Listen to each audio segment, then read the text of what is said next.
New format of TrentoVision and Intelligence. April 1, April Fool's Day. And this is not a joke. We are making a transition from doing a 3-hour radio show, as you know, that we've been simulcasting on the internet, to really what we are all about, a more oriented video television show. And it's going to take us, because we need more donations, TrentoVision.tv, donate securely if you'd like to, please. It's going to take us about a month, the month of April, to get from where we are today to where we're going to produce a very sophisticated program. So we'll take you along on that journey. But right now, I would like to, before we go anywhere, J. Mark Campbell isn't with us right now. He's as those of you who follow the show know, he's in the process of moving down, up, around, whatever. But it is his wife Jess's birthday. So happy birthday, everybody. Happy birthday, Jess. Yeah, let's give Jess a round of applause. Happy birthday, Kufar woman. Yes, happy birthday, Jess. She's one of our greatest fans and somebody that helps us out tremendously. Critic. Yeah, what voice was that? Let's see who that was. Uh-oh. Is she back? She's Mike, back. is she back? She's back. Uh-oh. She's back. There she is. Hello, Oh, CJ. here I am. Welcome back. Welcome back. How have you been? I've been great. Good. Yeah. Good to hear that. We have a lot to do today. And one of the things we're going to get off to a rip-roaring start is we have interesting format. We have some very short segments and then longer segments. We have a couple of special guests. With us is Pete Hegseth, who will be on a little later, a couple of minutes.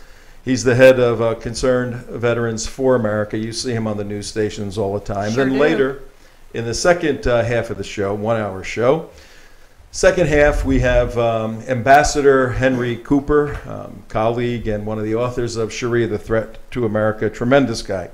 So, but right now, let's get into our first segment.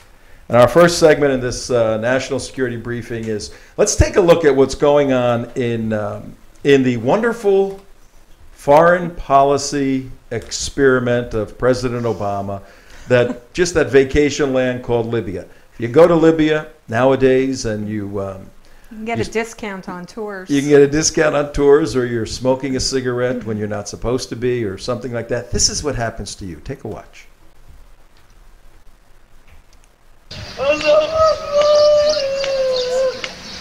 جريمته غير معروفة، ولكن المؤكد أنه مواطن ليبي يعيش في مدينة سرت. صور الجلد هذه التي تظهر عشرات الرجال يتداورون على تلقي عقوبتهم واحدا تلو الآخر من رجال ملتحين بعضهم يرتدي لباسا عسكريا أثارت ضجة كبيرة وصدمة في ليبيا.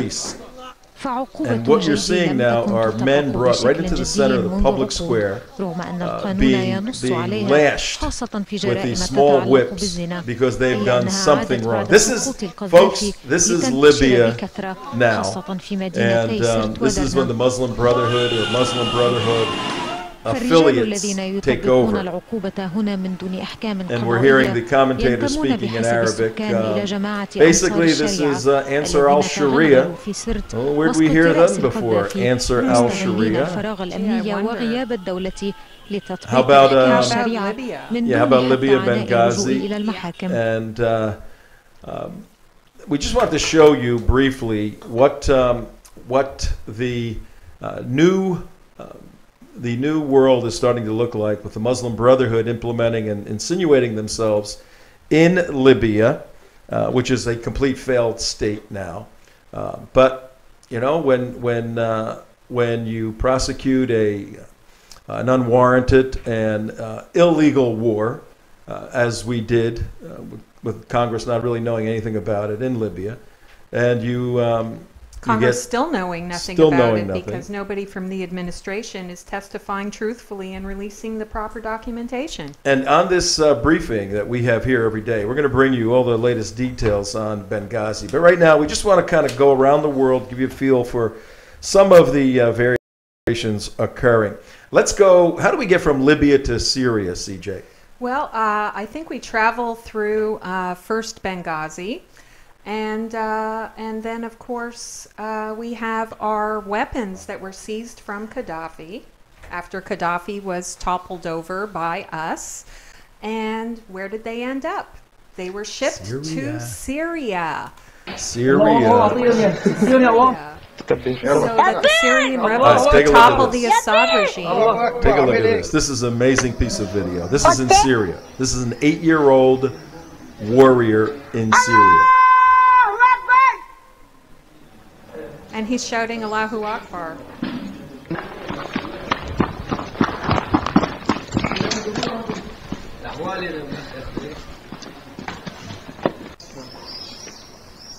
Let's get Pete.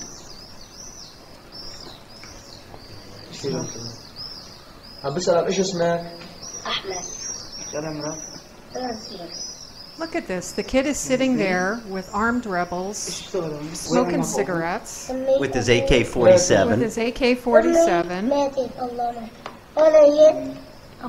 It reminds me during the Iran-Iraq War, when you would see these 10 and 12-year-old little kids being rounded up in the streets to fight for Allah.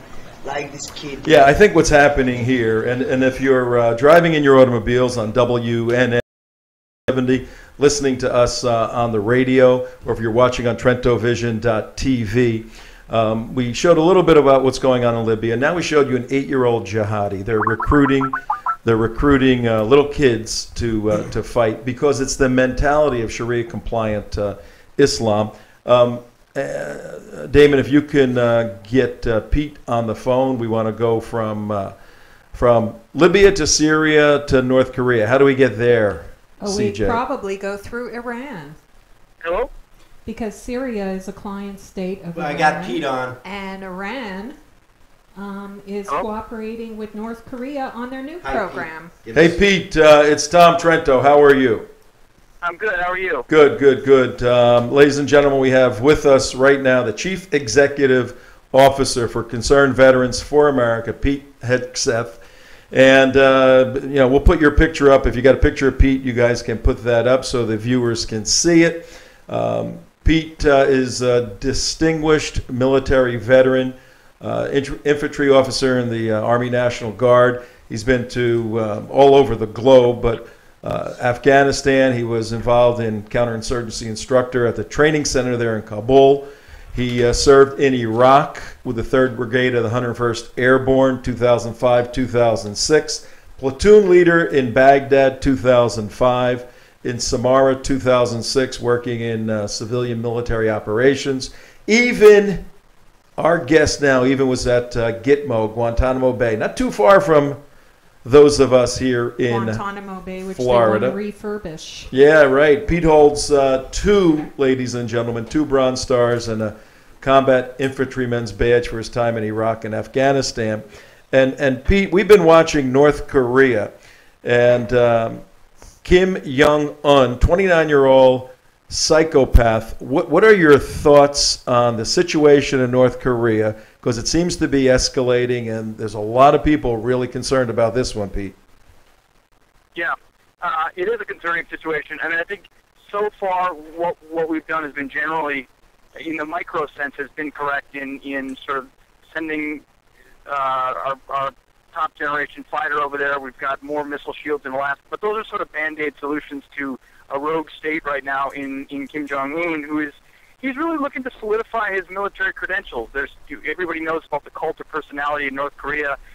He is not his father, and I think is attempting to step up alongside generals who may be prodding him to do so, to show that he too is strong, he too is forceful, and now armed with a new arsenal of nuclear weapons, can try to impose his will a little bit more. He wants to provoke softer policies from South Korea, and he wants to induce some diplomatic aid from the United States. And frankly, what they're doing now is a strong and stark lesson of what the world would look like with an Iranian regime armed with a nuclear weapon, empowered with a nuclear weapon. And I think our options right now on the Korean Peninsula are not good. And best chance is to try to get China engaged to really put a lot of pressure on North Korea to slow down on its program. But we've given up a lot of the actions and options we have precisely because we allowed them to get a nuclear weapon. All right, Pete, you mentioned China. We've been doing quite a bit of work on this North Korea situation here on TrentoVision WNN 1470. And there's a doctrine in North Korea that they're following. They've left Marxism. They believe in Shozan, this Juche, which is simply at its core, every person exists for the state, and the state is militaristic, and every person is a warrior, constantly ready for war. They have 8, 9, 10 million people ready to go to war out of a country of 25 million people. Yeah. What benefit is it for China to reel these guys in, or what is the China dilemma going on? No, you're right. I mean, the caveat to the statement I made is that it doesn't hurt China all that much to have a rogue actor over there sort of distract the United States and a lot, so they don't want those borders opening up and a lot of refugees coming in their direction, and South Korea has reservations about that as well. So it's not clear that their interests are perfectly aligned with ours, but it is definitely true that the instability is more likely to manifest itself in that region than, say, a missile strike against U.S. interests here or elsewhere. I mean, they can bluster, and they have, about that. Their capability at this point to deliver it isn't where they would want it to be. You give it 3-4 years, it will be. That's why this is a larger problem for us than just the immediate. But right now, the interests of allies and other entities in that region are certainly under siege by a regime that, you're right, is seeking and willing to instigate war if it serves their interests.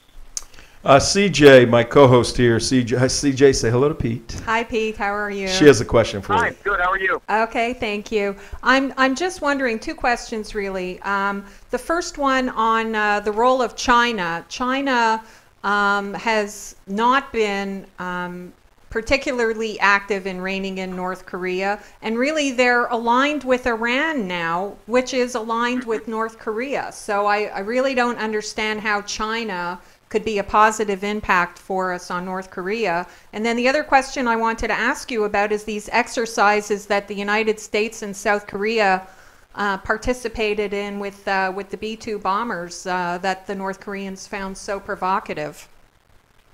The North Korea is looking for provocation anywhere they can find it. And I mean, that's the fact of the matter. So any exercise we do, anything we do, they're going to claim is a provocation. So we need to keep doing that. We need to keep demonstrating how much pain we would bring to them if they attempted to advance in any way, especially on South Korea, or fire off a weapon at us or any of our allies. We need to keep that strong, steady hand, like a misbehaving child in a classroom.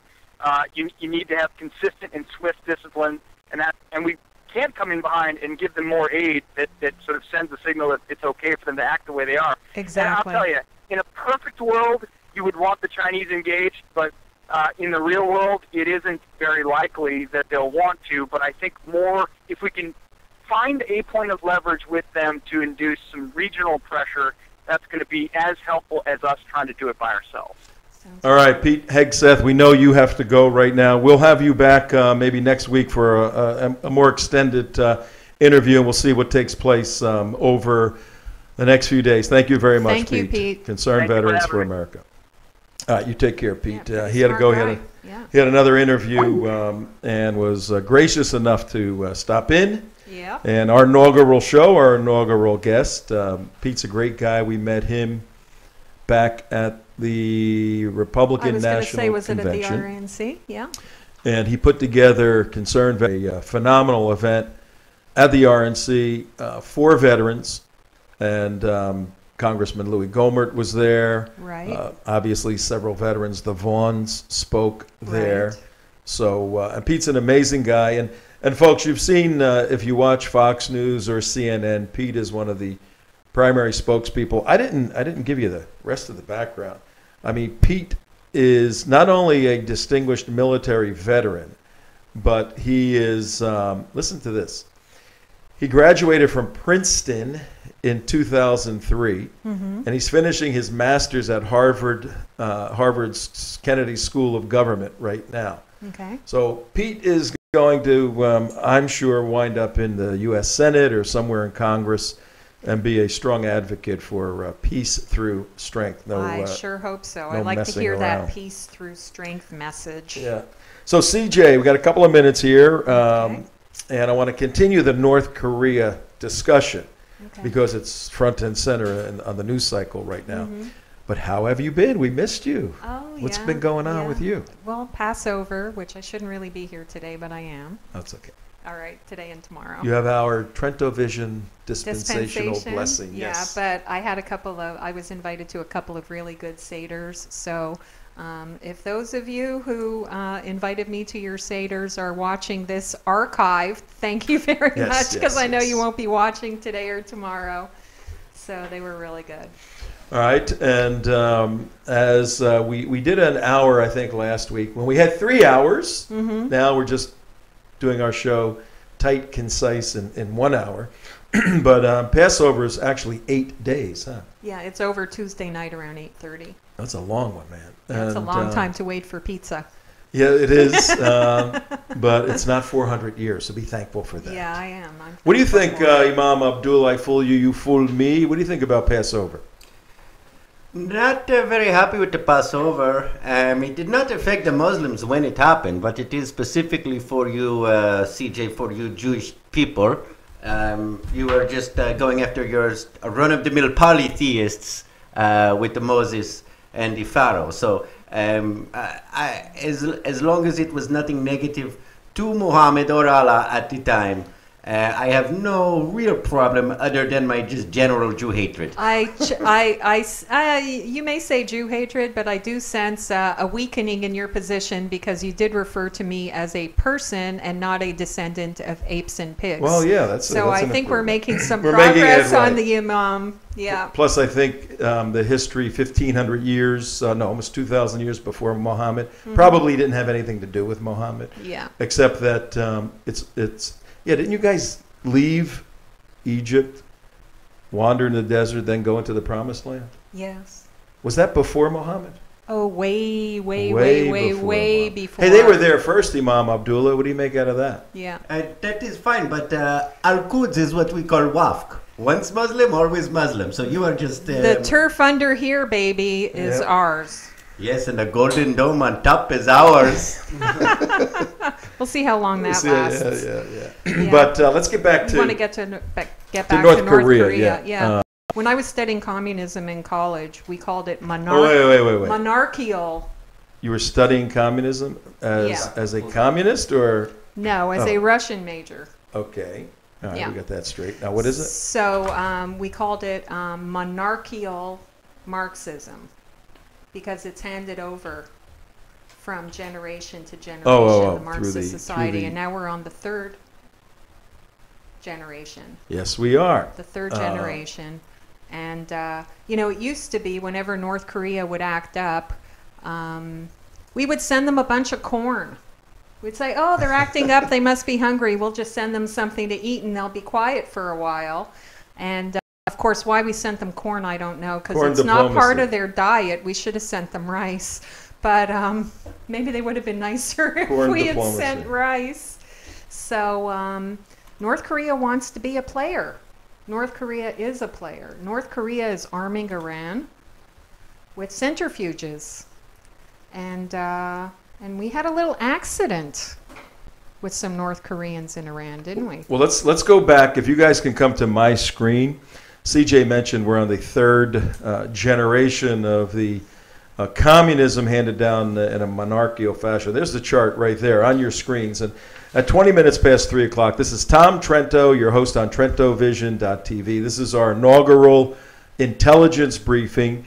We're going to give you some short segments of information from around the world, some larger, more in-depth studies and interviews. Coming up in our next half hour, we have Ambassador Henry Cooper. And Henry Cooper is an amazing individual, one of the co-authors of Sharia, the Threat to America. Right now, though, look at the select tree of North Korea's ruling family, the Kim family. And if you can look at the blue here, look at my little cursor, we go down to Kim Il-sung in 1912 to 1994. That was the father, the grandfather actually, of the Kims. He had a son, Kim Jong-il, who had a son who was Kim Jong-un. So born in, we think, the CIA doesn't even really know when Kim Jong-un, UN, was actually born. They're saying he's about 29 years old.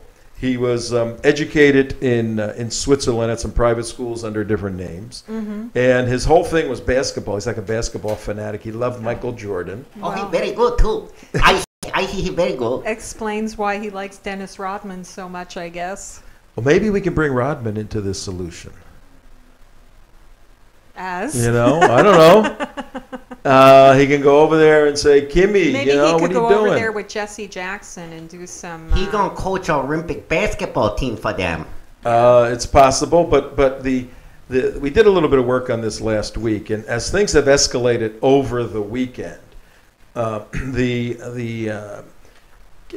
Pete Hegseth mentioned this, and it's critically important to bring this up, that the father was a very dynamic leader, and in this philosophy, which is a departure from classic Marxism, Stalinism, to a view of materialism, getting a little philosophical here, okay. Materialism, which says there is no God, you know, man is the measure of everything. Right. So what is your purpose for living or breathing or existing? But if we can go to this camera right here, I can explain it.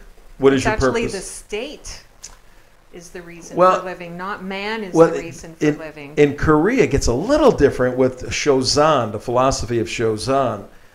They believe that the leadership of the country is handed down in a chosen class. The chosen class are the Kims. Kim Jong-il, the father, Kim Jong-un, the son. And the father died. Remember, he was like sick for a little while, then died. He has 3 sons, and the eldest son was a little effeminate. That's what the analysts say. He liked the artsy things in life. He sure did. He was a video freak, a total video freak. He do nails at Saran. He does nails at the salon? Oh, yeah. Okay, yeah, that's maybe why he's not the Grand Supreme Marshal of the military of Korea. But the Korean Shozan philosophy simply says the chosen leaders are godlike. Right. There is no God, but they are deified on a human level, small d. And now imagine that. You're 29 years old. You're basically driving fast cars and drinking like crazy. The guy drinks a lot, Kim Jong-un. He drinks so much that he had a sauna. His river is going to rot. Yeah, he had a sauna. If you can go to this camera here, he had a sauna put in to kind of get him through to sweat out the alcohol. Yeah, to sweat out the vodka. Oh my gosh! But just get inside their head, which is what we do at the United West TrentoVision on the Islamic Jihad side. Get inside the head of a 29-year-old kid who is thrust into this position, didn't think he was going to become the leader because he had an older brother, and becomes the leader, now has to... Did you ever see his pictures with all the generals he's next to? They're all like 90 years old. He looks like a chubby Peter Pan who doesn't know what he's doing. Well, now he's got all these generals looking at him. I've heard there's been 1 or 2 assassination attempts on his life. Mm-hmm. So he's got to earn his street cred, and this is his moment. And he's got to show his macho. What are your moments. concerns from what you know about the mindset of the secular statist who views that the military is supreme? Well, I think this whole godlike aspect of the leader is really what's most scary. It reminds me a lot of like a Caligula type. Oh.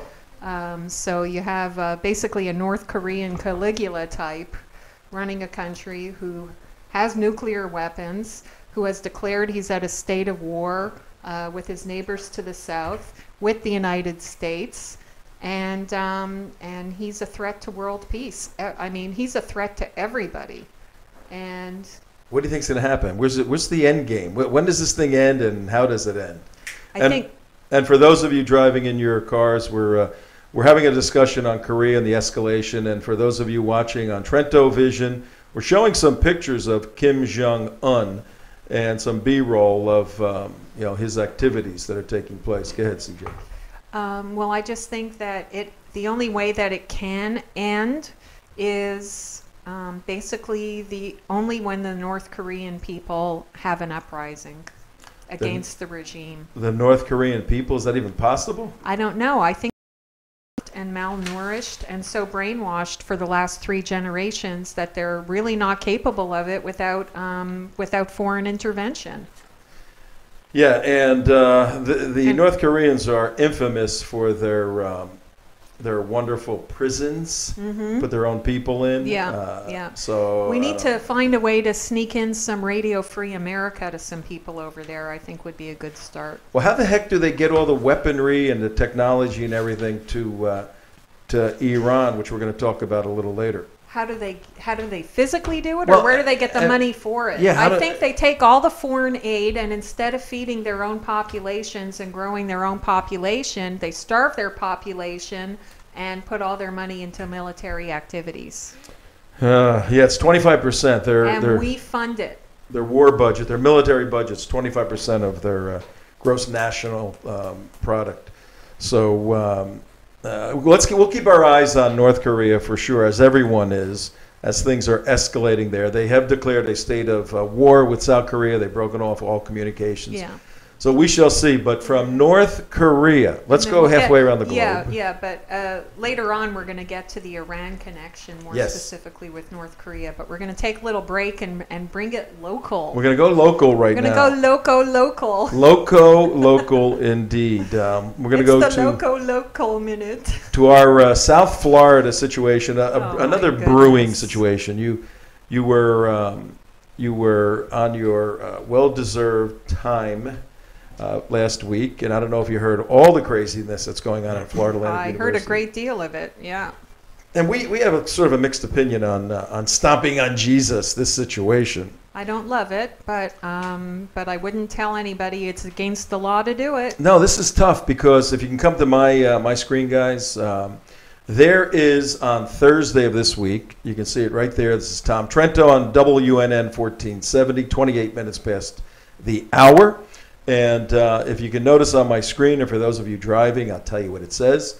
The Tea Party of Fort Lauderdale, headed up by Danita Kilcullen, in conjunction with the Church of All Nations, I think that's a local church, is going to be marching on Florida Atlantic University for the debacle that occurred there about a week and a half ago. The debacle was a professor had I thought it was an interesting test exercise where he had students write names down, and this name in particular for this exercise was Jesus, and then told people stomp on it. Told this one student in particular. For a multicultural class. Yeah, well, it was a communications course. Yeah. And the student who is a Mormon who felt that it violated his religion to step on Jesus. And that's kind of ironic because classic Mormonism is not part of Orthodox Christianity.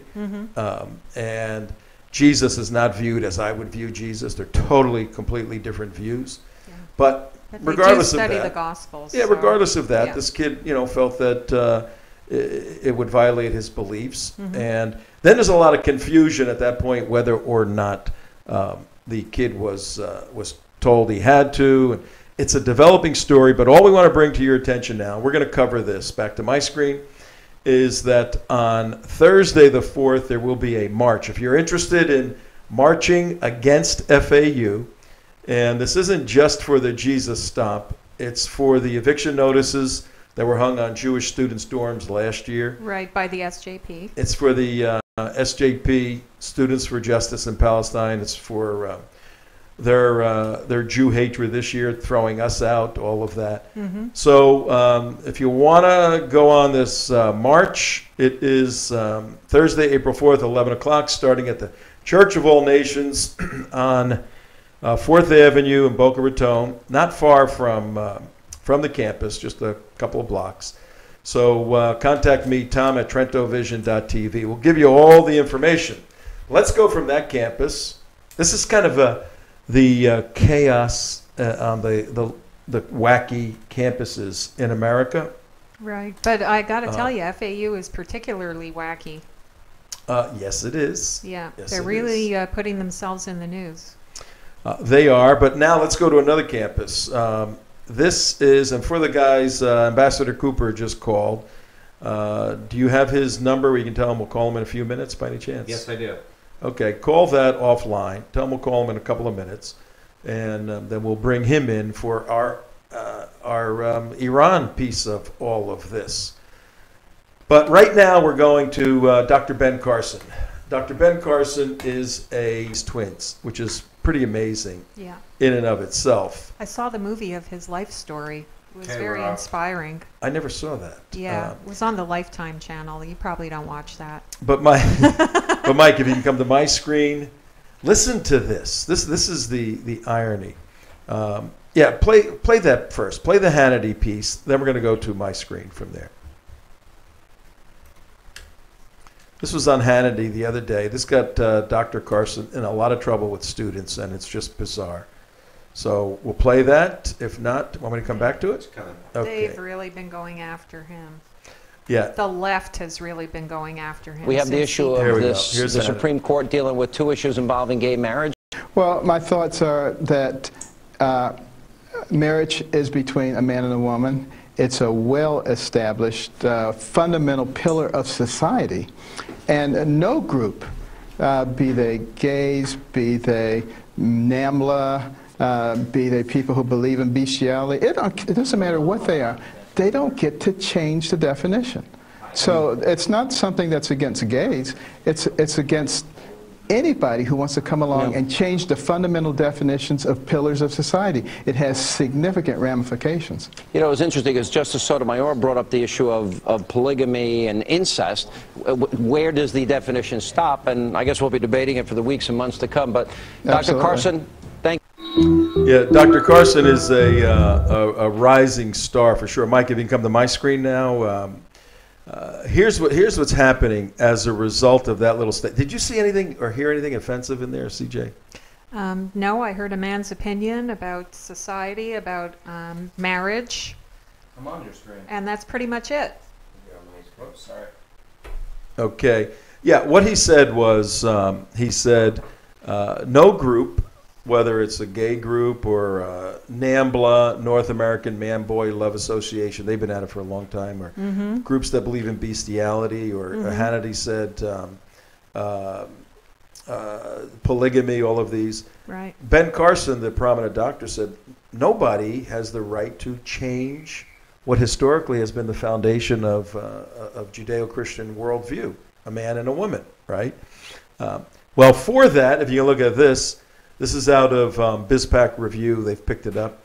Students from Johns Hopkins School of Medicine have asked that Dr. Ben Carson be removed from the lineup as this year's graduation ceremony speaker after giving those controversial remarks on gay marriage. Then they go on to say, you know, the more we think about it, I'm reading from the letter that they sent asking for him to be removed. And as in intelligent design? Yes. He believes in that over man came from apes. He believes in one man, a man and a woman marriage. And he believes in, he doesn't believe in Obamacare.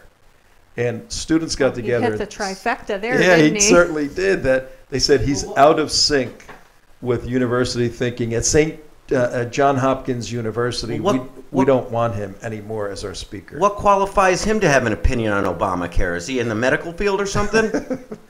Good grief. This illustrates very graphically the absurdity of the university mind today. This is 40 years of liberal, leftist, anti-American, anti-Judeo-Christian brainwashing in the public school systems that starts from K through 12 and continues into the university systems. All right, well, we're going to keep our eye on that. He said, Dr. Carson said, you know, I may have to step aside. I mean, the guy's just a lovely guy, doesn't want to get in fights and all of that. But people that do want to get in fights are that crazy, wild, and wacky group of supreme ayatollahs over in Iran. Oh, boy. We're going to show you a video, very important video right now. Then we're going to bring Ambassador Cooper in, right, Damon? Yep. All right. Take a look at this, folks. This is a couple of minutes, this video. And a former IRGC agent, the Republican Guard agent, who became a double agent, joined the CIA and spied on the Iranians, and then took asylum here in the United States, and now has contacts back in Iran. He has been following the Iranian nuclear development extremely closely. Mike, come over here. Extremely closely, and he has put together this short video showing from what you're going to see and what you're going to hear, Iran has crossed all red lines, and the nuclear threat is escalating amazingly. Is this possibly why North Korea is finding a little testosterone now because they know something about Iran that we don't? Let's take a look at this video. Okay. I'm a former member of Iran's Revolutionary Guards, and I was a CIA operative during the 1980s and 90s. The images we are looking at are new and indicate that Iran has crossed every red line with regards to nuclear development. This is a secret underground site, larger than the sites of Natanz and Fordo combined. You are now seeing this site and its coordinates for the first time. The site is located approximately 15 miles to the northwest of the Fordo nuclear site, revealed to the public in 2009. This site includes 3 facilities. The first one being the Quds nuclear enrichment site, which is over 370 feet deep, built for 8,000 centrifuges. Here are 2 heavily fortified entrances into the mountain. The adjacent facility, named for Hezbollah terrorist Imad Moghniya, is a site for warhead and missile development. There are 2 entrances to this facility, one at the bottom, one into the belly of the mountain. All around the site are missile silos or garages for large ballistic missiles, such as the Shahab-3 long-range missiles. There are over 380 missile depots and launchers. Here are silos or garages that are either for storing missile warheads or mobile vehicles that can come out to launch and then go back inside, so they can't be easily targeted. The number of missiles located in this site show Iran's defensive and offensive postures. This is obviously a military site, fitted with an airport. You can see that the site is powered by high-voltage electricity towers, the type of power required for a nuclear enrichment facility.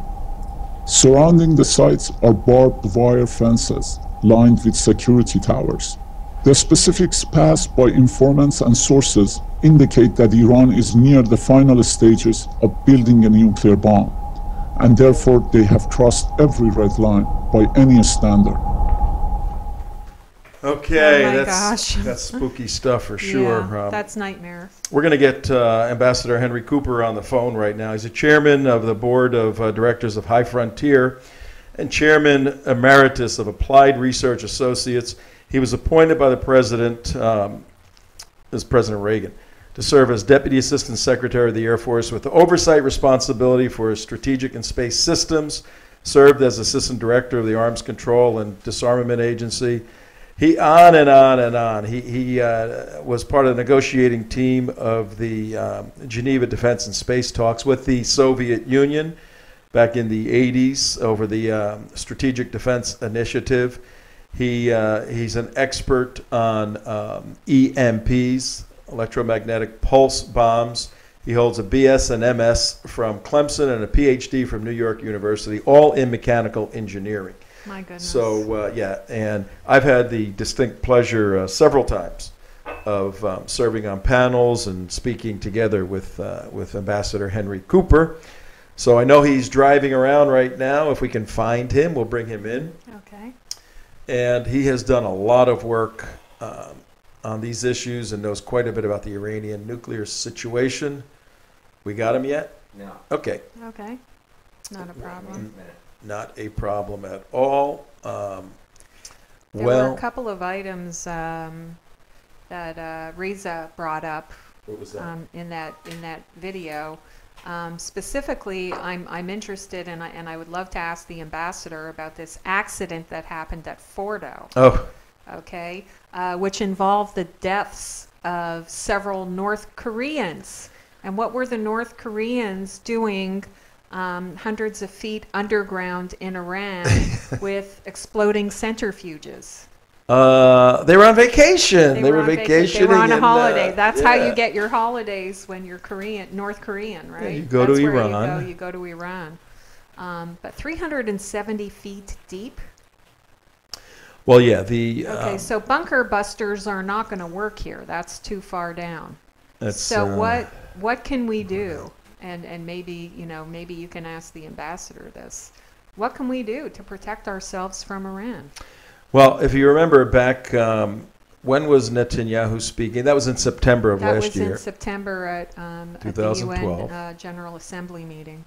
We were actually there. And you were there. We went to the UN. Yeah. And then we were in D.C. And I thought it was a brilliant move on Prime Minister Netanyahu's part to come out with the Roadrunner bomb, the little round bomb with the fuse. Right, and drawing the red lines. Yep, drawing the red lines and basically saying, and the red line at that point was the enhanced capability, to purify uranium, to enrich it to weapons grade. Right.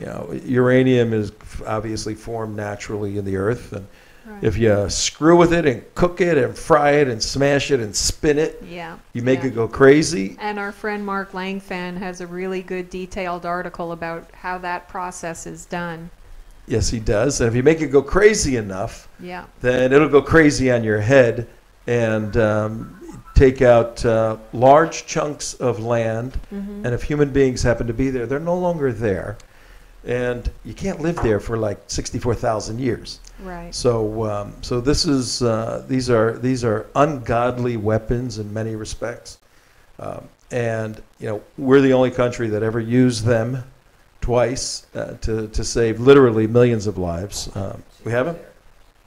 We have him. Ambassador Cooper, are you with us?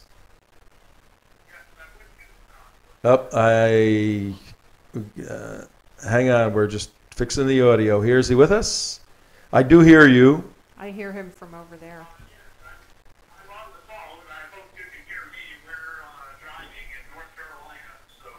It's not coming through good. I can hear him through there, but I can't hear him. Yeah, he's not coming through the system. So there's a button someplace. Yeah. Find that button. All right, they'll find the button. Ambassador Cooper, we just played the recent video of Reza Khalili and his investigation. It was an animation of his findings. Now, let's establish the credibility of Reza Khalili, which we know is a pseudonym. What are your thoughts on the level of information and intelligence he's been bringing to the public regarding the nuclear program in Iran? Well, Reza, as you may have explained, was an operative in our operations directorate of the CIA, and he was a spy in the Iranian Revolutionary Guard, and he retained some of the contacts that he had from that time. The video you showed reflects his analysis of Google Earth photography, which anyone who has access to the web can download. Okay. And he put two and two together to make his points. He briefed Fritz Ermoth and I, a week or so ago. Fritz and I both served during the Reagan years, and Fritz was the director of our National Intelligence Council, which is the high-level group that oversees all of our intelligence assessments. And Fritz and I both were very impressed with Reza's study. Now, I don't claim, and I don't think Fritz does either, any particular inside information of what Iran is up to. But what Reza presented is enough really to raise a lot of serious questions and about not only what Iran is doing, but what we know about what Iran is doing, because as far as I know, no one has discussed this particular site in public in any case, and at least I believe that Congress should take a hard look at the information and request a knowledge from the administration on what they know and don't know, not only about what is going on there, but what Iran may be up to.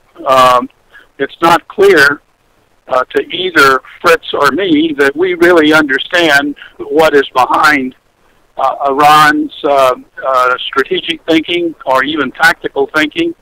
And we're both, I think, perplexed that this administration, at least, doesn't want to address the ideological base for a lot of what is behind Iran's at least verbal, if not in-depth animosity with respect to Israel and the United States. They are quite open in calling Israel, of course, the little Satan, and the United States the great Satan, and they have claimed they're going to destroy both of us.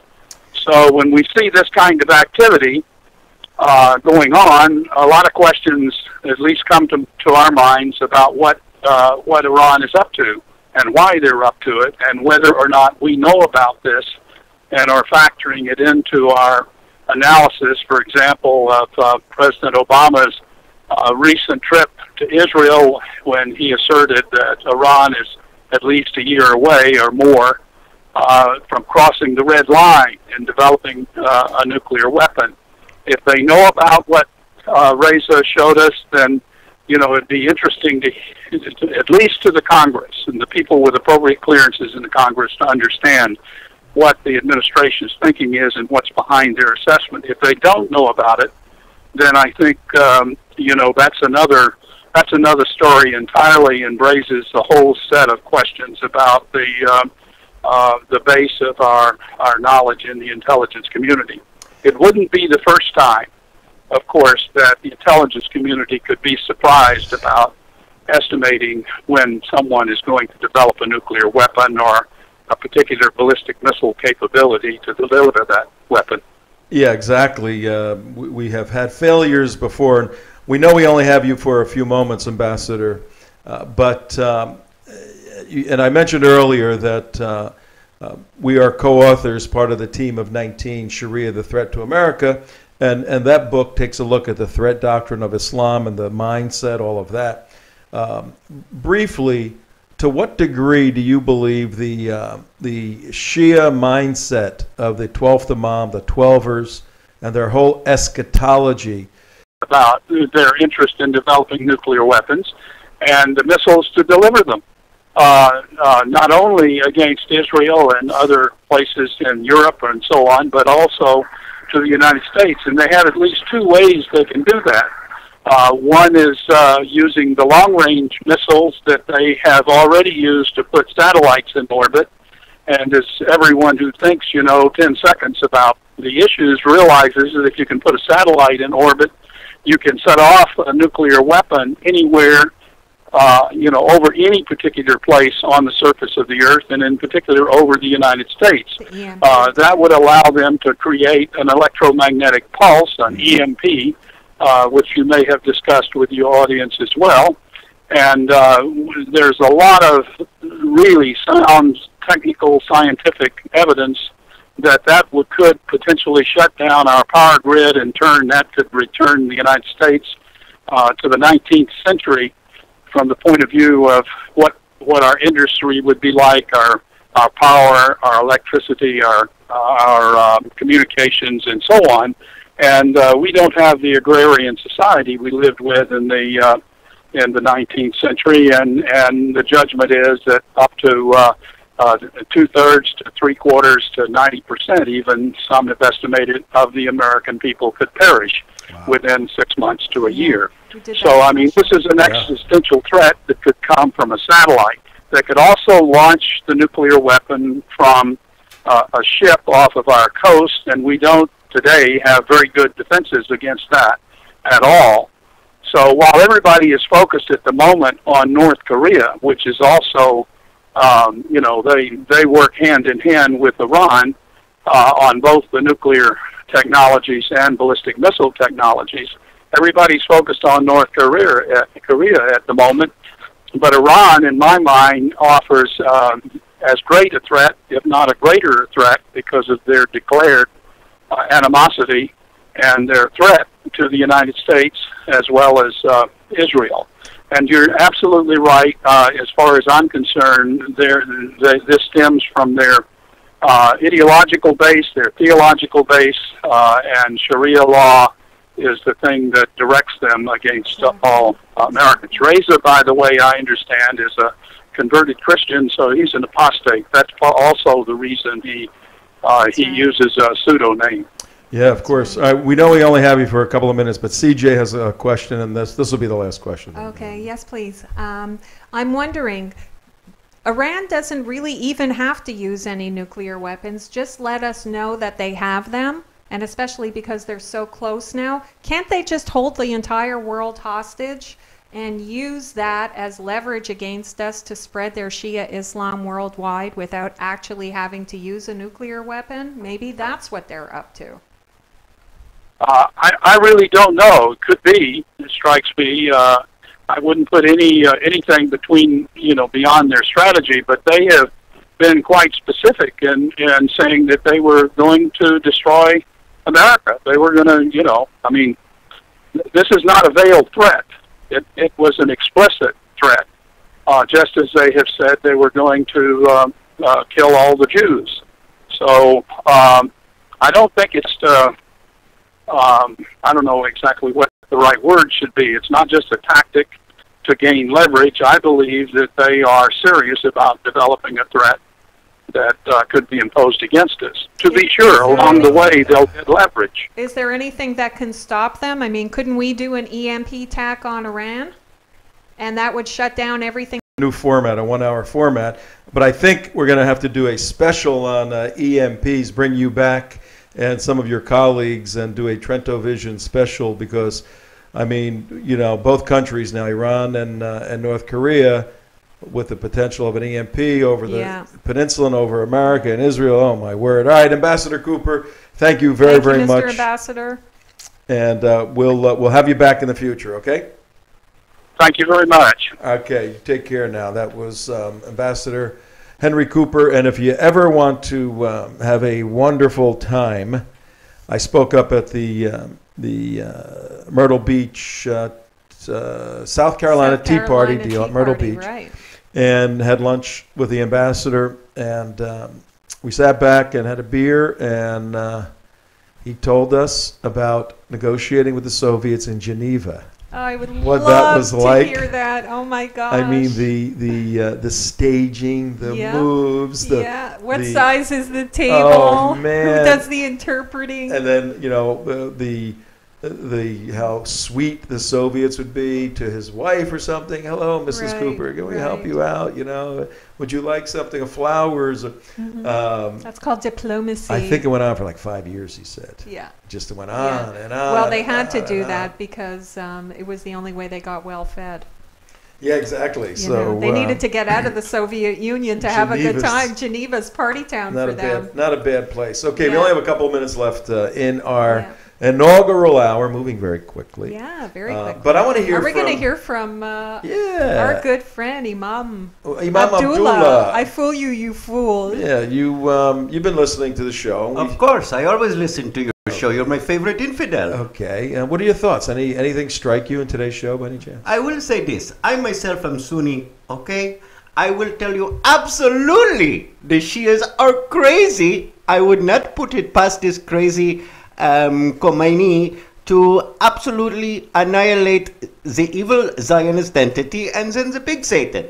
It would not surprise me at all. I know he's working for it, and here is the thing. He would kill me after he was done with everybody else.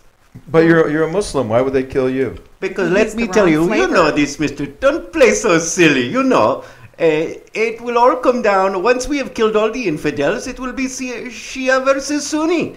They are great minority. We are the majority. So he must get the nuclear weapons to have a chance against us. Well, my question for you is this. Why wait for that to happen? Why not reverse it and you Sunnis go after the Shias now, and then when you wipe them out, then you can see about coming after the infidels. What do you say to that? That is so silly. First of all, why don't you just get rid of that problem for yourself now? Because a Muslim brother is a Muslim brother before an infidel, okay? Okay, as much as he is crazy, it's actually true. As crazy as he is more my brother than you. Ah. Or your infidel He's just friend the brother Trento. who gets killed last. Well, today on April 1st, and this is we're not fooling. We're not fooling you. We're not fooling. I fool you, you fool. Yeah, but right now the USS Fitzgerald, a ballistic missile defense destroyer, has been redirected to the Korean Peninsula, a ballistic missile destroyer. So this is something that can put the lights out for a long time in North Korea. Which they already are out. Yeah, I know. We'll put them out for a long time. So it's now on its way to the peninsula as a massive show of strength. In spite of the fact that the White House said today that despite the tough talk, North Korea is not on war footing. Yeah, well. But just in case they are. All right, we have 1 minute left in the show. And what by way of application, got all this stuff, CJ, going on. We got FAUs, we got crazy students all over. We want to get rid of a great doctor, and we got the Koreans going nuts, the Iranians. What can people do? If you had to come up with one or two? Okay, if I had to come up with one or two suggestions, I would say start off with supporting the good students at FAU and weeding out the bad ones and weeding out the bad professors and standing up for free speech at FAU. So contact you, Tom, at TrentoVision.tv to get more information on how to participate in this march on April 4th. So absolutely, I would say that would be priority one for those of you who are local in South Florida. And for everybody else, arm yourselves with information on who's got the arms and what they want to do with them. And watch this show every day, 5 to 6. And send money. And send money. On TrentoVision.tv and on WNN 1470. But right now, sorry guys, we got to close our show. We're all done for the day. Here's a round of applause. Good job, everybody. We'll see you. Take care. Bye-bye.